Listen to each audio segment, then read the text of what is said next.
ہمارا پیارا دین جس طرح ہمیں قربانی کا حکم دیتا ہے، اسی طرح صفائی اور اپنی صحت کا خیال رکھنے کا بھی حکم دیتا ہے۔ قربانی کے بعد سڑکوں اور گلیوں میں پڑی جانوروں کی باقیات، آلائشیں اور بہتا ہوا خون کئی قسم کے جرمز اور بیماریوں کا سبب بنتے ہیں۔ اس کے علاوہ ان غلاظتوں کی وجہ سے ماحول الگ آلودہ ہوتا ہے، جو یقیناً ہماری صحت کے لیے مضر ہے۔ لہٰذا عید الاضحیٰ میں قربانی کا فریضہ سر انجام دینے کے بعد ان باتوں کا خاص خیال رکھیں۔ جس جگہ جانور بندھا ہوتا ہے، عموماً اس جگہ جانور کے کھانے پینے کا سامان گرا ہوتا ہے۔ قربانی کے بعد اس جگہ کو صاف کریں۔ کھانے پینے کی اشیاء ہٹانے کے بعد اس جگہ کو پانی سے اچھی طرح دھوئیں۔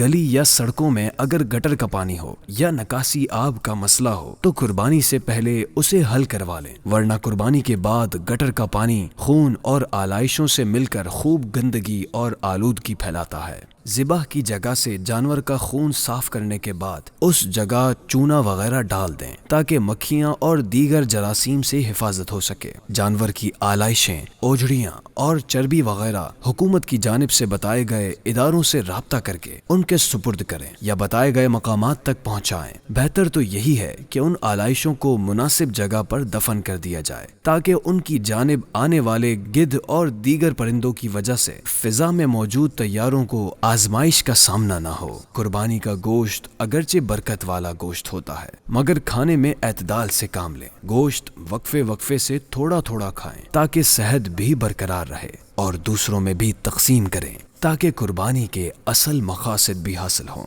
آخری بات یہ کہ عید کا دن ہو یا کوئی بھی خوشی یا غمی کا موقع، نماز جیسے اہم فرض کو باقاعدہ پورا کیجیے۔